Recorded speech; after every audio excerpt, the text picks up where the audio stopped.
Hello students, welcome back to my YouTube channel.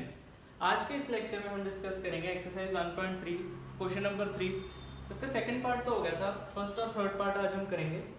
Third part करते हैं पहले। Third part में हमें गिवन है prove that 6 plus root 2 is irrational. Number हमारे पास है 6 प्लस 2 अंडर रूट 2। इसको प्रूव करने के लिए इर्रेशनल है। ठीक है, तो स्टार्ट करते हैं। फर्स्ट स्टेप के अंदर हम लिखेंगे let us assume that 6 plus under root 2 is rational. हम अज्यूम कर लेते हैं कि ये जो नंबर हमें गिवन है ये रैशनल है। अगर तो ये नंबर रैशनल है तो हम इसको p बाई क्यू की फॉर्म में लिख सकते हैं। Therefore 6 plus under root 2 can be written in the form of p by q where q is not equal to 0। ये जो q है ये डिनोमिनेटर में है, ये कभी भी 0 के इक्वल नहीं हो सकता। Alright, where q and p and q are co-prime integers, और जहाँ p and q co-prime integers हैं। co-prime integers वो होते हैं जिनमें से कोई कॉमन फैक्टर नहीं होता। इसका मतलब यहाँ पे है p एंड q के बीच में कोई भी कॉमन फैक्टर नहीं होगा। नेक्स्ट स्टेप के ऊपर अब हमें बता दिया गया कि 6 प्लस 2 इज रैशनल। हमने एज्यूम कर लिया, अब इसको p बाई क्यू की फॉर्म में लिख सकते हैं। तो हमने यहाँ पे लिख लिया 6 plus under root 2 is equal to p by q. अब लेफ्ट हैंड साइड पे सिर्फ हमें रूट वाली टर्म चाहिए, बाकी सब कुछ हम राइट हैंड साइड पे भेज देंगे। अब यहाँ पे 6 प्लस के अंदर है, राइट हैंड साइड पे जाके माइनस में हो जाएगा। यहाँ पे पहले हम एलसीएम लेंगे, क्यू p माइनस 6q यहाँ पे आ गया, under root 2 equal to p minus 6q upon q। Left hand side पे हमारे पास सिर्फ रूट वाली टर्म आ गई। ऑलराइट, अब p q and 6 are integers. ये जो हमारे पास p q एंड 6 है ये इंटीजर्स है। अगर इंटीजर्स के ऊपर कोई भी मैथमेटिकल ऑपरेशन अप्लाई करें, एडिशन, सब्ट्रैक्शन, मल्टीप्लिकेशन और डिवीजन, जो उसका रिजल्ट आएगा वो हमेशा रैशनल आएगा। तो ये हमारे पास इंटीजर्स हैं, इनके ऊपर मैं कोई भी मैथमेटिकल ऑपरेशन अप्लाई करेंगे तो रिजल्ट रैशनल आएगा। अगर इसका रिजल्ट रैशनल आ रहा है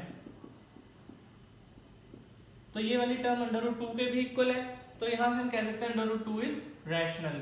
therefore p minus 6q upon q is rational. अगर ये रैशनल है and so under root 2 is rational.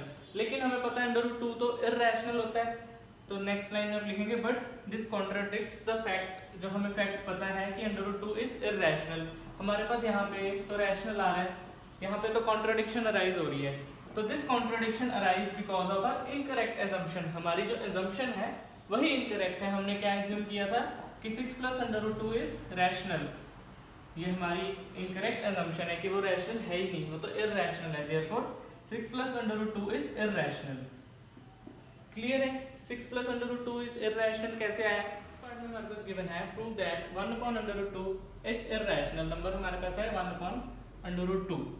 Start करते हैं। स्टेप 1 के अंदर हम लिखेंगे let us assume that 1 upon under root 2 is rational.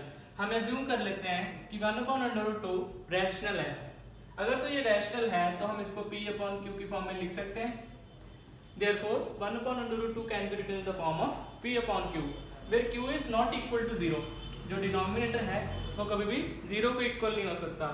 And p and q are co-prime integers। co-prime integers का मतलब है p and q के बीच में कोई भी कॉमन फैक्टर नहीं होगा। अब हमारे पास हमने assume कर लिया 1 upon 2 is rational। हम इसको लिख सकते हैं p upon q फॉर्म में, तो हम यहाँ पे लिख लेंगे 1 upon under root 2 is equal to p by q। अब यहाँ पे अंडर रूट 2 हमारे पास डिनोमिनेटर के अंदर है, हमें इसको न्यूमरेटर में लेके जाना है। तो हम क्या करेंगे, taking reciprocal on both sides, दोनों साइड पे रेसिप्रोकल ले लेंगे। रेसिप्रोकल लेने का ये मतलब होता है कि जो टर्म डिनोमिनेटर में है वो टर्म न्यूमरेटर में चले जाएगी और न्यूमरेटर वाली टर्म डिनोमिनेटर में चले जाएगी। तो ये रूट 2 ऊपर आ जाएगा हमारे पास। Taking reciprocal on both sides, इसका रेसिप्रोकल करेंगे अंडर रूट 2 अपॉन 1 आ जाएगा। ये 1 लिखो या ना लिखो, और यहाँ पे p अपॉन q का करेंगे तो q अपॉन p हो जाएगा।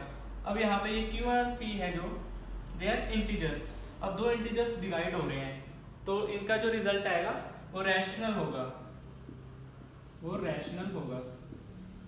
अगर तो ये रैशनल आ रहा है और ये वाली टर्म अंडर रूट 2 के भी इक्वल है तो हम यहाँ से कह सकते हैं अंडर रूट 2 भी रैशनल आएगा। Therefore q upon p is rational. ठीक है, q अपॉन p तो रैशनल आ रहा है, so under root 2 is rational. Under root 2 भी रैशनल होगा। लेकिन हमें तो पता है कि अंडर रूट 2 इररैशनल है, but this contradicts the fact that under root 2 is irrational. अब जो हमें फैक्ट पता है अंडर रूट 2 इज इररैशनल होता है। अब यहाँ पे तो कॉन्ट्राडिक्शन अराइज हो रही है दोनों स्टेटमेंट के अंदर। अब ये कॉन्ट्राडिक्शन क्यों अराइज हो रही है? This contradiction arises because of our incorrect assumption, जो हमारी assumption है वही इनकरेक्ट है। लेट हमने assume किया था that 1/√2 is rational, तो ये वाली जो assumption है ये गलत हो गई, therefore 1/√2 is irrational। ये है हमने प्रूव करना था कि 1/√2 is irrational कैसे है। ऑलराइट, क्लियर है ये कैसे हुआ 1/√2 is irrational, कैसे प्रूव करेंगे। अब इस क्वेश्चन के साथ हमारी एक्सरसाइज नंबर 1.3 कंप्लीट हो गई है। अगर इस एक्सरसाइज में कोई भी डाउट है तो आप कमेंट सेक्शन